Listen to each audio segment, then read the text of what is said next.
Every year, millions of people set resolutions to transform their lives, yet almost 80% of us will have given up on those resolutions by February.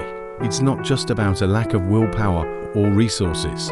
It's often because our own habits silently dictate our daily actions and ultimately our destinies. Today, we're diving deep into the heart of what keeps us from achieving the lives we dream of, and how embracing the timeless wisdom of Stoicism can not only change your habits, but can genuinely transform your entire approach to life. Stoicism teaches us to focus on what we can control and let go of what we cannot. A powerful mindset that is especially crucial when trying to break free from the habits that hold us back.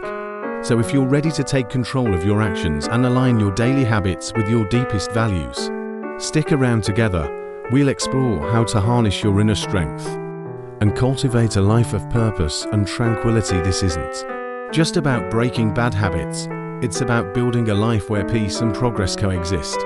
Habit number 1. Don't forget to hit that subscribe button. It's your support that allows us to keep bringing transformative content like this to you.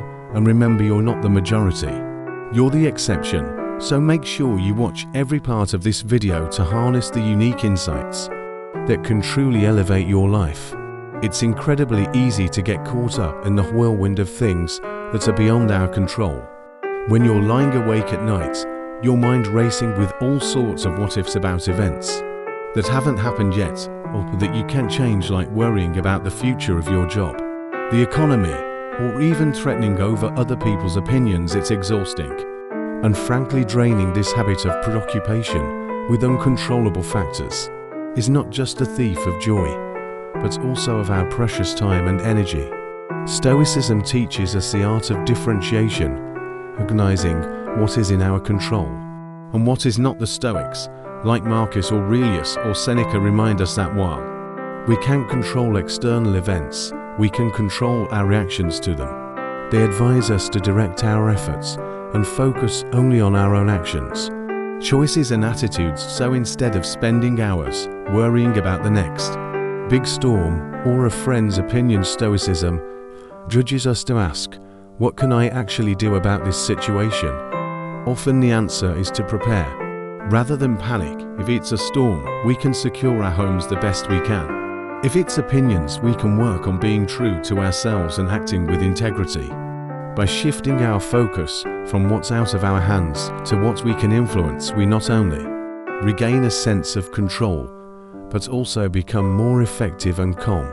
This Stoic practice doesn't just reduce stress, it increases our capacity for resilience, enabling us to handle challenges with grace and composure. It's about embracing what we can change and finding peace with what we can't, which is not only wise, but also incredibly empowering.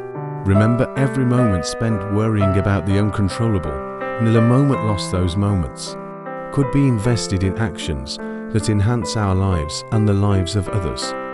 Harness this Stoic wisdom and watch as your life transforms from a series of worries about the unknown to a more focused, intentional, and peaceful journey. Ever found yourself swamped under a mountain of commitments, feeling stretched thin across your professional and personal life? It happens to the best of us. We say yes to just about everything because we often feel an inner pressure to be involved, to contribute, or simply because we fear missing out. This tendency to overcommit isn't just about having a full schedule, it's about draining ourselves to the point where nothing gets the full attention or energy it deserves. Stoicism teaches us about the virtue of moderation and the importance of focusing on what truly matters. Seneca often discussed the value of time and advised against giving it away carelessly. He believed in the importance of guarding one's time, for it's the one resource we can never get back. So how do we apply this to our habit of overcommitting? It starts by taking a deliberate approach to our obligations. Before saying yes to another task, project, or social event, we need to pause and consider whether it aligns with our core values and life goals. Will this commitment serve a meaningful purpose, or will it simply add to the noise of an already overcrowded schedule? Habit number 2. By being selective with our commitments, We create space in our lives for activities that are truly enriching and aligned with our personal and professional growth. This doesn't mean we become rigid and inflexible, but rather that we learn to say no with the same conviction with which we say yes. This selective approach not only reduces stress, but also allows us to give our best where it truly counts. Managing our commitments wisely is a form of self-respect. It shows that we value our own resources, time, energy, focus, and are not willing to squander them. As Stoics, we strive to live intentionally, making decisions that reflect our philosophy of life.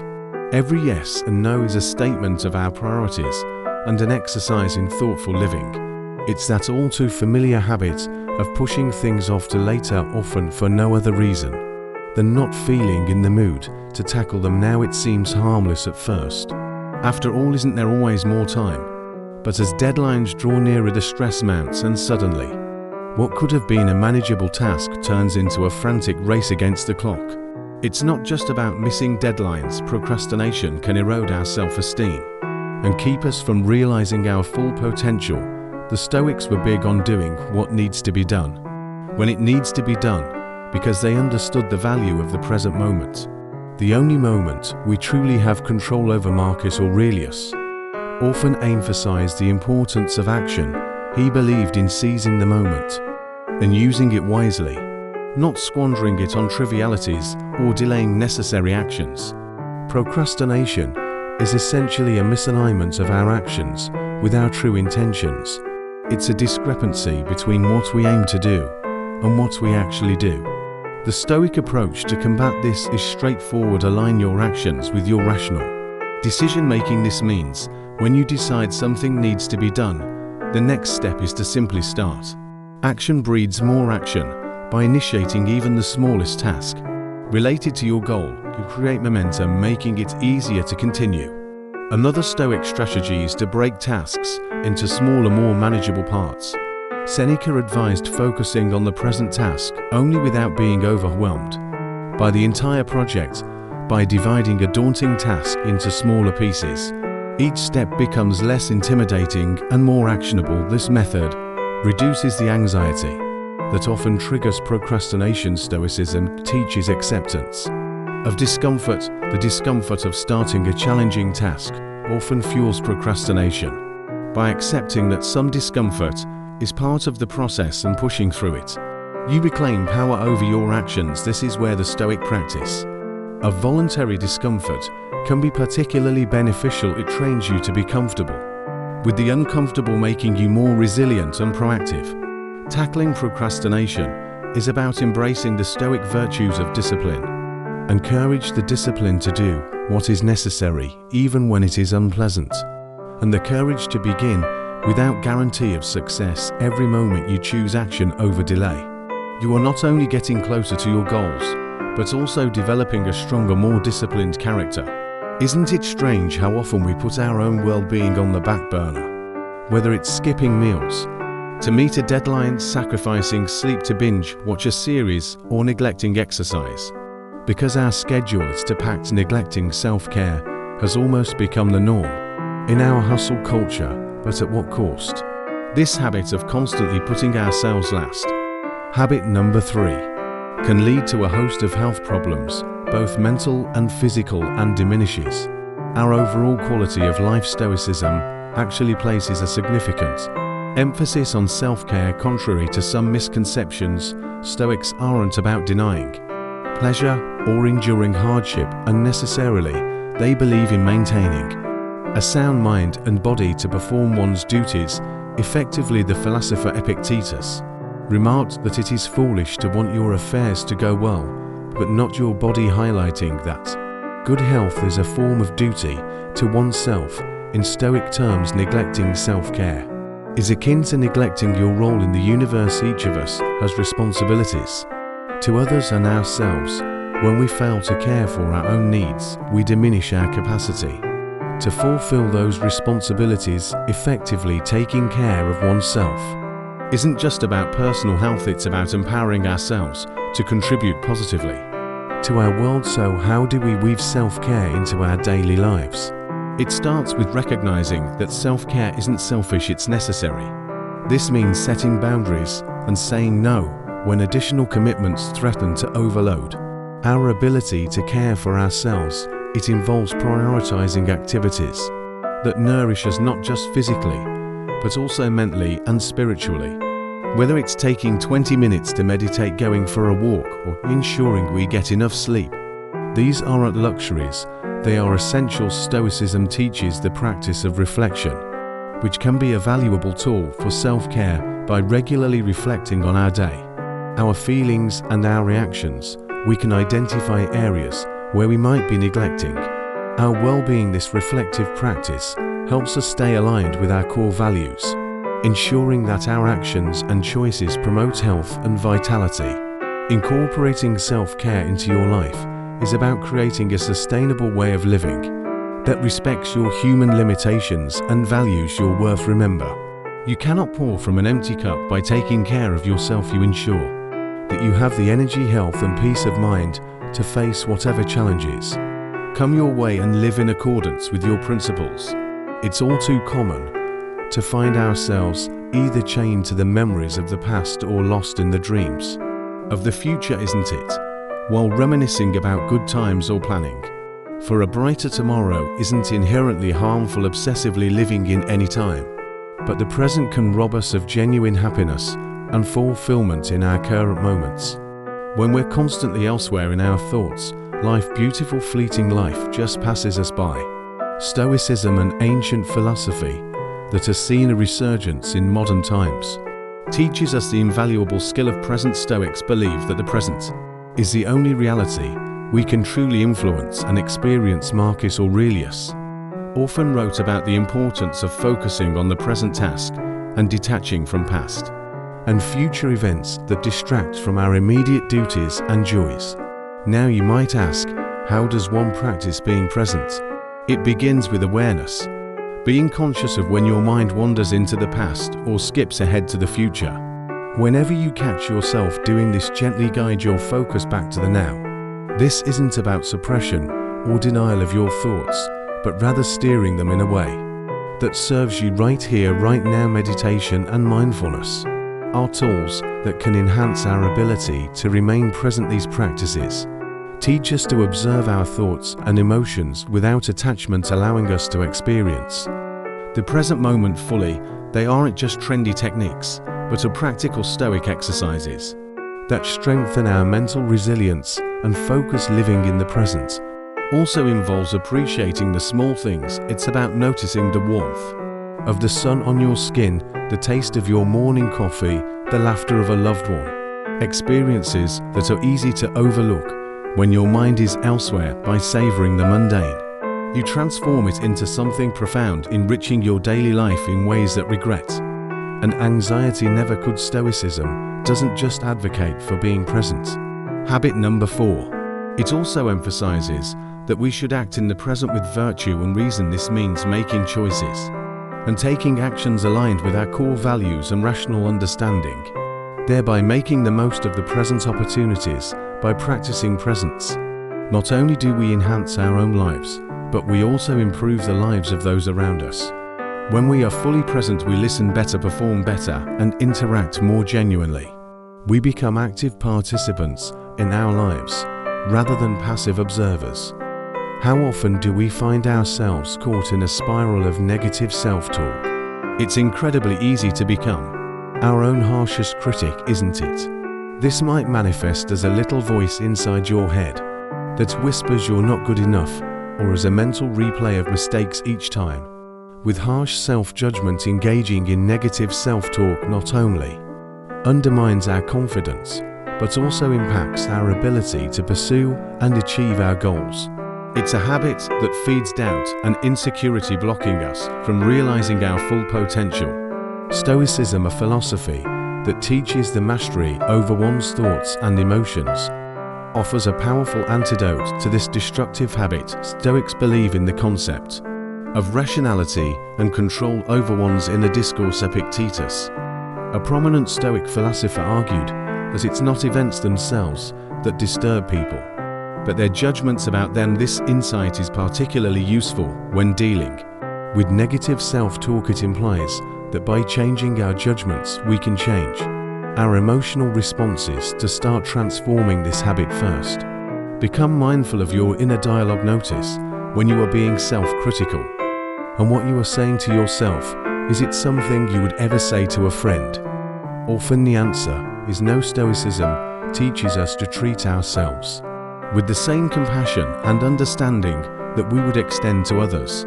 By acknowledging that these harsh self-criticisms are neither helpful nor constructive, we can begin to challenge and change them. Adopting a more stoic approach involves reframing these negative thoughts. For instance, instead of telling yourself, "I always mess up," you could say, "I made a mistake this time, but I can learn from it."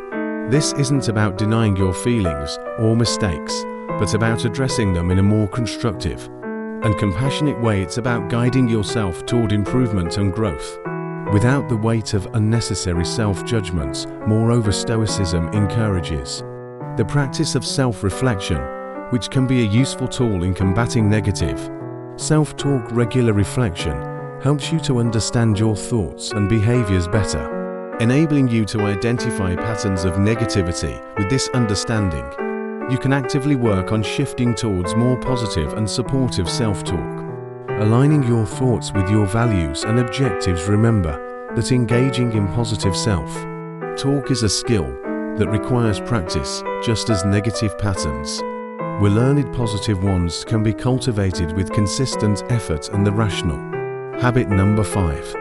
Balanced perspective of Stoicism. Gradually transform the way you talk to yourself. This shift not only boosts your mental well-being, but also enhances your resilience, enabling you to meet life's challenges with a more stable and supportive mindset.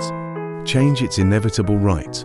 Yet for many of us, the very thought of change can be daunting. It brings uncertainty, the unknown, and often a fair bit of discomfort. But avoiding change is like trying to stop the seasons from shifting. It's not only futile, but it also deprives us of new experiences and growth opportunities. After all, if everything remained constant, where would the space for improvement or excitement be? Stoicism teaches us to not only accept change, but to welcome it as a natural part of life. Stoics like Seneca and Marcus Aurelius emphasized the impermanence of all things and encouraged us to adapt to changing circumstances with grace and composure. They believed that our reactions to change, rather than change itself, are within our control. This perspective is incredibly liberating because it shifts the focus from fearing change to managing our response to it. One way to start becoming more comfortable with change is to reframe how we view it. Instead of seeing change as a threat, we can view it as a chance to test our resilience and adaptability. Key virtues in Stoicism. Every new situation is a lesson in disguise, offering us the chance to practice patience, determination, and perhaps above all, courage. Furthermore, Stoicism teaches us to anticipate change, not as a pessimist would, but in a balanced, forward-thinking manner. This practice, known as premeditatio malorum, the premeditation of evils, involves visualizing potential challenges and setbacks as a way of preparing oneself mentally. It's not about dwelling on the negative, but about being equipped mentally to handle whatever life throws your way. Engaging with change also involves stepping out of your comfort zone and into what could be a transformative experience. It's about making a conscious decision to pursue growth over comfort. Each time you embrace a change, you build a little more confidence, a little more resilience. You learn that you can handle more than you thought, and this knowledge is empowering. Moreover, avoiding change can often lead to stagnation, both personally and professionally. By embracing change, you keep moving forward, evolving and adapting. This is crucial not only for personal development, but also for maintaining relevance and effectiveness in our ever-changing world. This is something we've all done at some point, right? Someone wrongs us, and we can't seem to shake off the hurt or betrayal. We replay the incident over and over, each time fueling the anger and resentment that sit heavy in our hearts. It feels justifiable. It feels like we're holding the other person accountable, but if we're honest, holding grudges. Habit number 6 is often more harmful to us than to the person who wronged us. It's like carrying a weight that continually burdens our spirits and clouds our days. In Stoicism, there is a strong emphasis on controlling what's within our power, our thoughts and reactions. Stoic philosophers like Marcus Aurelius would argue that holding grudges is an unnecessary waste of mental energy. He believed that we should focus on our own actions and responses, rather than harboring negative feelings about things we cannot change. The past, after all, is not within our control. What is in our control is how we choose to respond to the past in the present moment, to break free from the cycle of resentment.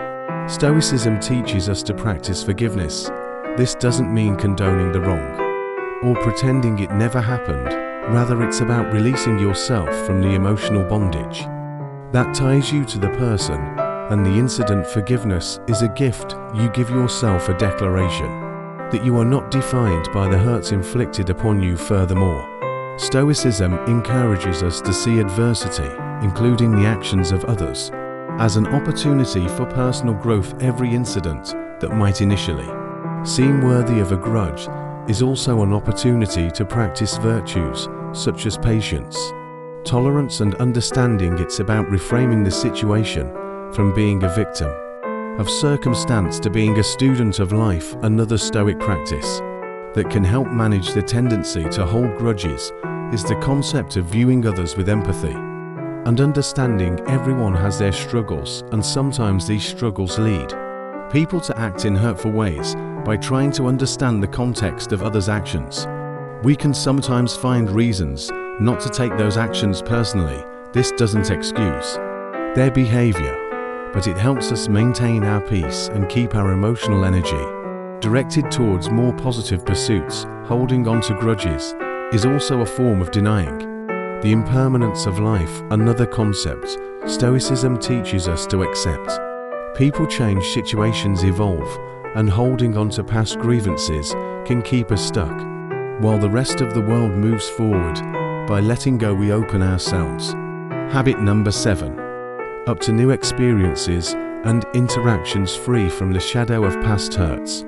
Have you ever found yourself scrolling through social media, looking at someone else's highlight reel, and suddenly feeling like your own life doesn't quite measure up? Or maybe you've caught yourself eyeing a colleague's rapid career advancement and wondered why you aren't moving at the same pace.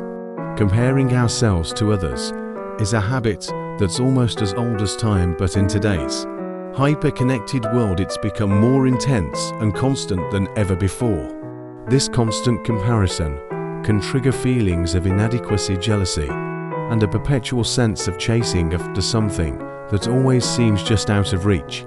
Stoicism, a philosophy that emphasizes the importance of focusing on what we can control and letting go of what we cannot, offers valuable insights into how we can navigate and ultimately overcome the habit of comparing ourselves to others. The Stoics would argue that such comparisons are not only unhelpful but are also outside the sphere of what we can directly control. According to them, our attention should be focused inward on our own efforts and virtues rather than outward in envy or resentment. To start changing this habit, Stoicism teaches us to turn our focus back to ourselves and our own progress. Each individual's life and circumstances are unique, filled with different challenges and paths. As the Stoic philosopher Epictetus pointed out, if you are constantly looking at others to measure your worth, you are diverting attention away from your own moral improvement. Instead, we should concentrate on our personal development and celebrate our individual achievements, no matter how small they may seem in comparison to others. Another Stoic strategy involves practicing gratitude for what we already have. This helps shift our mindset. Habit number 8. From one of scarcity and competition to one of abundance and appreciation. When we're grateful, we're affirming that our own life is valuable and rich with its own successes and lessons, making the allure of others' lives less captivating. Moreover, Stoicism encourages us to view other successes not as a benchmark for what we lack, but as inspirations for what is possible instead of feeling threatened by the achievements of others.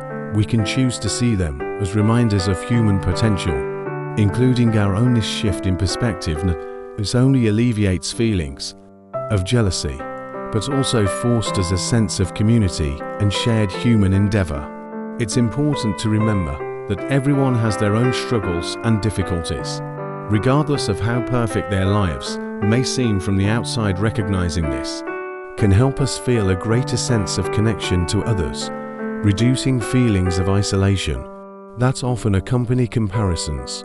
Isn't it intriguing how often we put off dealing with our finances? Maybe it's because the topic, habit number 9, can feel overwhelming or perhaps a bit tedious. Ignoring financial responsibilities, however, can lead to significant stress and restrict our ability to make choices that align with our values and goals. Financial health isn't just about having enough money to cover your needs.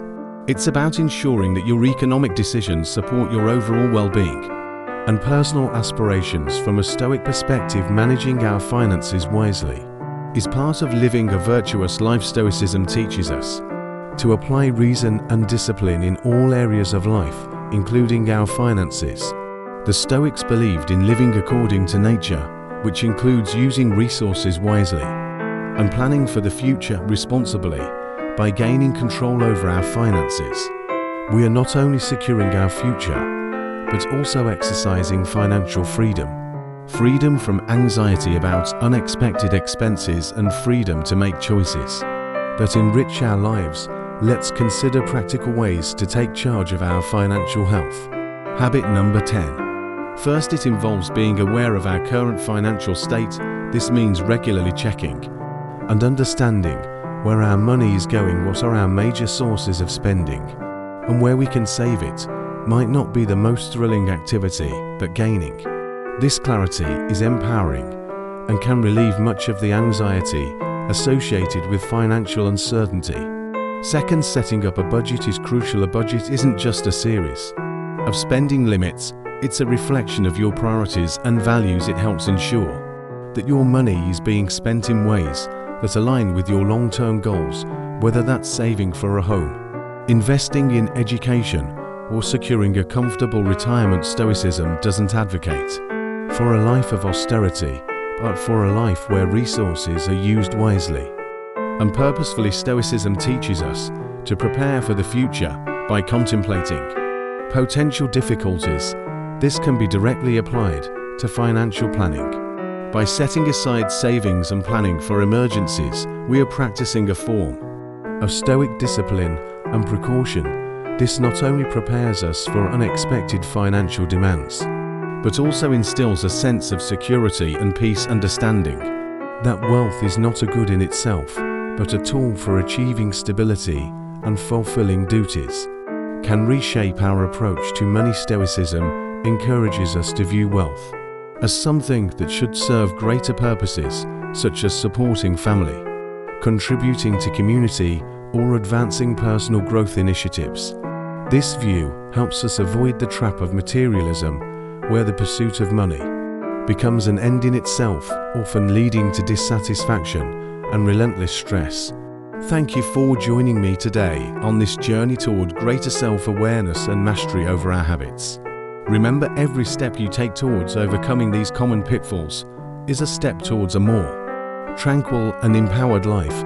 If you're eager to dive deeper into how Stoic wisdom can transform other areas of your life, check out the suggested video on your screen.